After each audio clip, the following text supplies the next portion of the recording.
Yo, what is up, guys? We are with my buddy Harrison, and he just picked up a new car. What is this? This is a 1992 Suzuki Alto Works RSR. So it is all-wheel drive, 3-cylinder turbo, 0.66 liter. Damn, 0.66? Yeah, it's 660 cc. So it's like a mid-sized motorcycle that you can haul 5 people in. Wow, that's pretty crazy. And Harrison actually had one before, but this one's definitely a lot cleaner. And the really cool thing about this car, guys, is how much did it cost? This was $5,500. And honestly, I've spent a lot more on cars that are classically cooler, but nothing's been more fun. My first one was a lot cheaper and a lot more hammered, and I still thought about it every day after I sold it. Nothing wrong with going back to what you like. And let's just show them how many miles are actually on this car. Oh shit, this is right-hand drive. I forgot I was going to the left side. But 24,000 kilometers, so that's what, roughly 14,000 miles? That is so insane. And like, based on the condition of this car, you know, I was a little skeptical, but this car is pretty freaking mint. Even to like the original stickers and badging. This is really cool. This is one of my favorite things on this car too. Yeah, they even put a touch on horn button. On the steering wheel.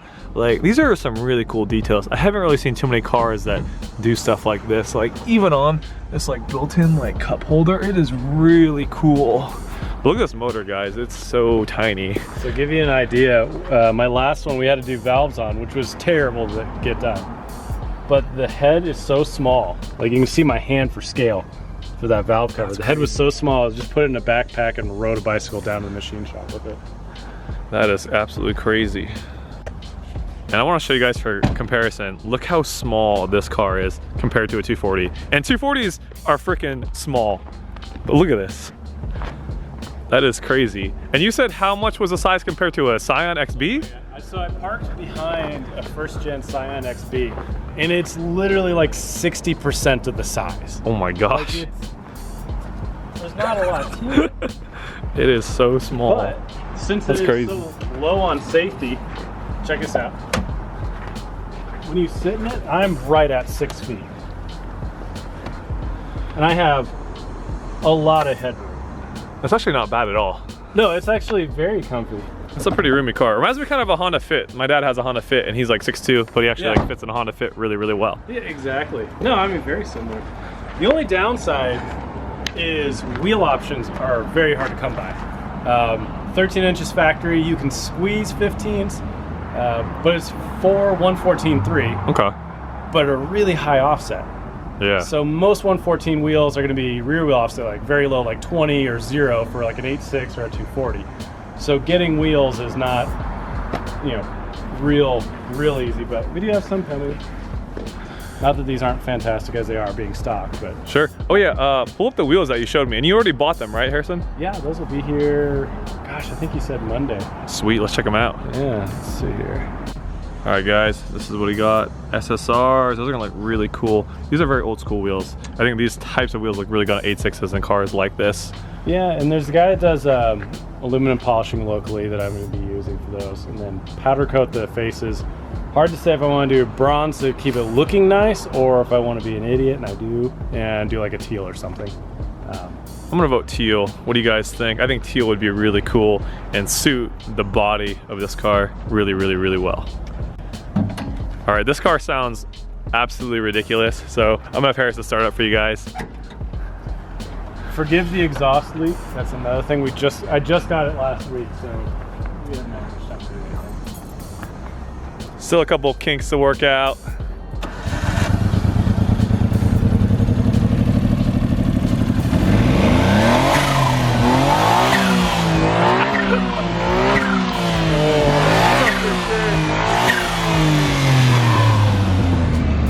Oh, let's get it back here too. Oh man, all right. Yeah. God damn.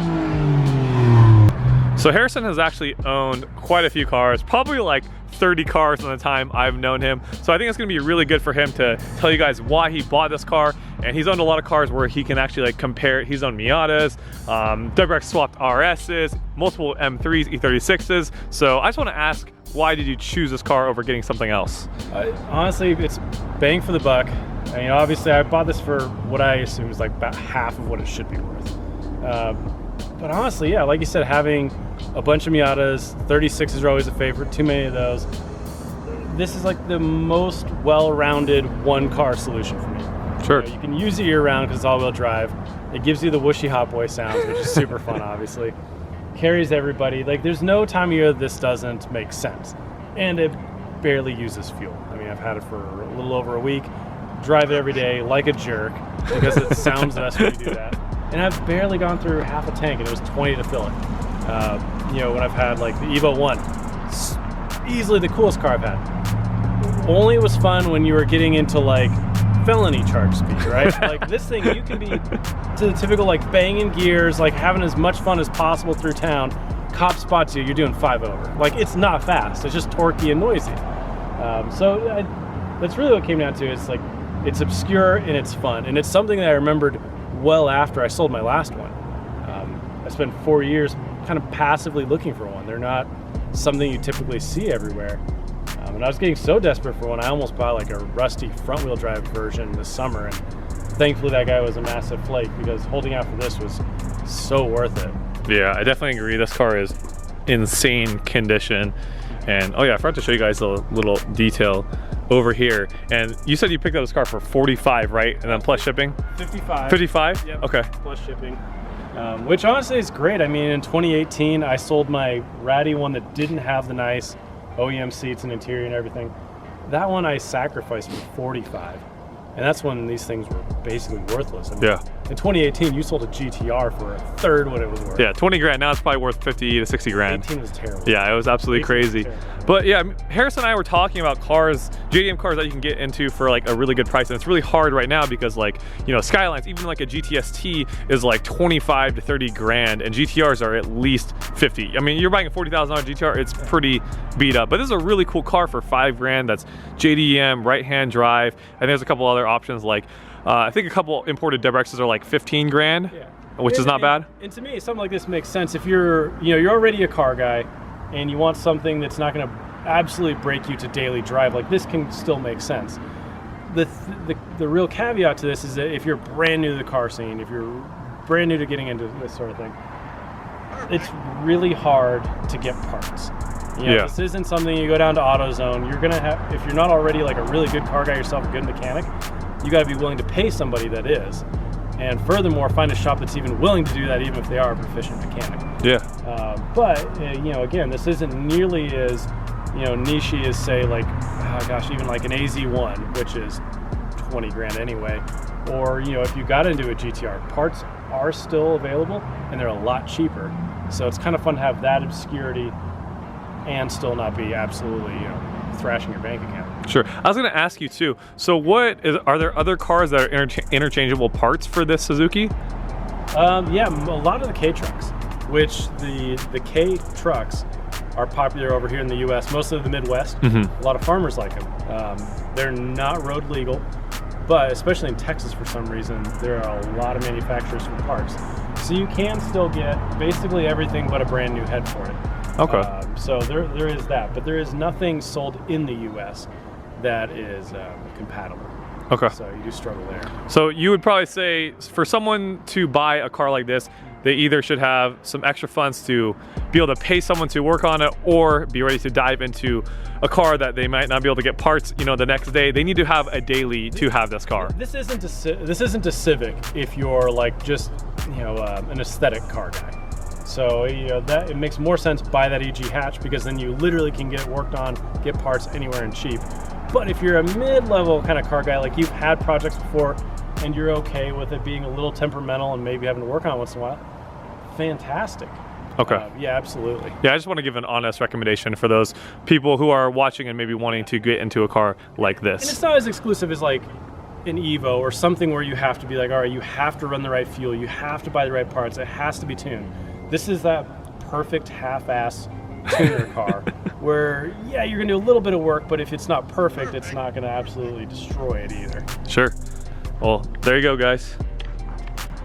Harrison and I were also talking about like how unique this car is compared to, like, let's say a 240. And I think a lot of kids nowadays, they think they have to buy a 240. They have to buy a GTR. They have to buy something, you know, like a Subaru to be impress other people. But, you know, if you like something like this, there's nothing wrong with liking, you know, quirky little, like kind of obscure. It's I like that it doesn't feel like there's any kind of posturing with something like this. Like, nobody's gonna pull up to you at a light and rev at you, right? No one's gonna ask what stage you are, or you know, your quarter mile times, or anything dumb like that. What's cool about being a car guy through and through and owning something like this is that even non-car people get it. Like, you can't look at something this ridiculous and not smile. Like, it's hard to be in a bad mood and be pissed about it. If you have a good sense of humor, or if you appreciate finer things, absolutely you love this. But if you're just some like dumb hick or someone that like hates noisy cars, absolutely, I'm sure you're drawn 50-50 on this in public. Not one person hates something like this. And there's a weird, fun thing about that, about, you know, being accessible and being like a good mood rather than like followed by cops or having your neighbors be mad that it's too loud or looks like it's too fast cruising through the neighborhood. Yeah, I definitely just like the element of fun in something like this. Sure, and that's really big coming from Harrison, because again, he's owned a lot of E36s, Subarus, like really cool, like mainstream cars, but this car is just so different. And I definitely have like a lot of respect for people who own cars like this. You know, driving a Miata is totally different than driving like a 240, and I feel like this car is kind of like driving a Miata. You look at it and it's just super silly, super fun looking. I feel like anywhere you'd go, like kids would definitely be like smiling. I think that's actually a really good comparison. It's the Miata that you don't sell at the end of summer. Because that's the thing, everybody's had like 5 NAs, right? But that's why you got rid of it, is you get bored, it doesn't carry everything, and the moment it gets wet outside, no soft top ever works. Sure. So yeah, I think that's actually brilliant. It's the all-wheel drive hardtop Miata. I like it. Yeah. New age Miata. All right, guys, the last time I put up a Q&A on my Instagram, a lot of you guys were asking questions about how to import JDM cars like this. So I imported my GTR 5 years ago, and that was from Top Rank IVI. They actually just got the loan for me through JJ Best Bank.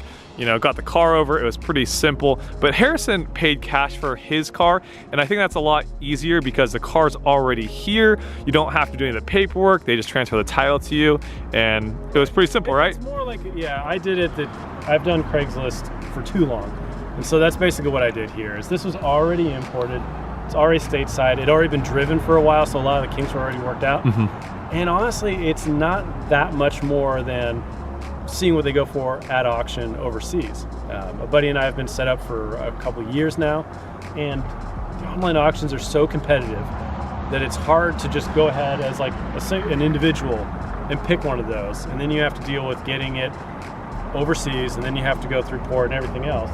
It's kind of nice that they've been around long enough, and especially Canada having a 15-year import rule as opposed to our 25. There's already quite a few cars like this that are already in North America. It's a lot easier to bring those down or to find those as opposed to doing the whole, you know, Japan auction process. Yeah. And also, obviously, the big name importers, you know, all the JDM guys, they do charge a premium. To their credit, they do usually go through them a little bit better. You know, you feel a little more trusting than a typical Craigslist transaction. This guy was in Kentucky, and the guy I bought it from was fantastic. He sent me some like 40, 50 photos. So there are definitely really good buys out there if you're willing to have the patience to look for it. Yeah. And I think that's a really good note to talk about. And I feel like buying cars already here in the States is actually a lot cheaper than buying from imported place, because I feel like people don't really understand how easy it is to actually get an imported car once it's here. And if you guys are interested in actually buying a car, like if you hypothetically saw a GTR, all you have to do is apply for a bank. I know Lightstream Online does loans for this car, for these types of cars. You just have to get like an appraisal on the car, see what it's worth, and you can get a loan. Same with JJ Best Bank. And also, I just wanted to talk about insurance too, because this is a unique car to get insured. And you went through, where'd you go through? Hagerty. Hagerty? So Hagerty, yeah, obviously if you go through your typical Geico Progressive, typically they're gonna say your VIN number's too short. It's only 10 digits. Every US car is 17, so they don't usually like to work outside of that. Hagerty is one of those operations where you just get to agree on what you think it's worth. So I set this up at $20,000. they agreed to it, and then they base my payment on its overall value. So that's the only other thing, is you just can't use your same classic insurance to get full coverage. Sure. And how much is it per month for you? You know, I haven't actually signed any papers. Oh, okay. Right, yeah. So please, nobody hit me before it's insured. Yeah, hey, it's gonna be worth 20 grand. Just crash it, get your money back. Yeah, they had my Skyline. I had my Skyline through State Farm guys, and it was only 26 bucks a month, 5,000 miles, and it was considered a classic car. And that's why, you know, insuring these types of cars is actually cheaper than like this car, just because it is considered a classic car. And you can do like limited miles and stuff. Oh yeah, Harrison's got some look, underglow. Look at all this space. Look at that, guys. Actually pretty nice. Why would you buy a clap Civic when you could have this little rice box? Alrighty, what's your favorite thing about the car, Harrison? The noise. The noise? It's obnoxious. It's hysterical. Yeah, I love the noise. You can't just drive this thing like foot on the throttle and just normal traffic. You're constantly letting off the throttle just to hear it blow off. Yeah, that's definitely my favorite for sure. That's how I felt when I was driving. I think my neighbors were kind of pissed. I was driving this a lot in my neighborhood. And what is your least favorite thing so far? Oh man, just you really don't have a lot of wheel options. That's really like, which is a very minor thing, honestly. Sure, yeah, it's not a big deal. High offset, weird bolt pattern for that offset. But other than that, I mean, I think I'm just blind right now. I'm just in love with it. And one last thing before we end this video. If you had one message to the car scene, what would it be? You gotta give me more notice than that. It's a hard one. Just keep it, keep it fun, keep it light. I think that's what I've really liked about being out here the last 10 years, is it's a very unique car culture. The biggest meets we have twice a month. It's such a good melting pot of so many different kinds of sub-car cultures coming together, and everybody, you know, hangs out and works together so cohesively. I think that's my favorite part, because I've lived in other areas where it's like, you're a Subaru guy, you only talk to Subaru guys, and I really like that all of this, and classic car guys and muscle guys, everybody gets along out here. And yeah, I think that's something that doesn't exist everywhere enough.